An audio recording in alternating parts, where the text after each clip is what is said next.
મનુષ્ય. આપણે આપણી સુગંધની ઇન્દ્રિયની મદદથી ખોરાક સારો છે કે ખરાબ તે જાણી શકીએ છીએ.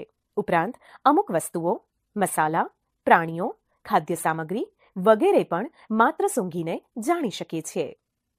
કેટલીક વાર આપણને ગમતી સુગંધ બીજાને ન પણ ગમતી હોય તેવું બને છે. જેમ કે કોઈક માણસને ગુલાબ, મોગરા, ચમેલી વગેરેની સુગંધ ખૂબ ગમતી હોય છે, જ્યારે કોઈકને આ જ સુગંધ નથી પણ ગમતી.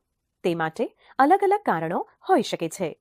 જેમ કે આપણને ગમતી વસ્તુ પ્રત્યે બીજા વ્યક્તિનો અણગમો હોઈ શકે, કેટલાકને તે વસ્તુની એલર્જી પણ હોઈ શકે છે, વગેરે.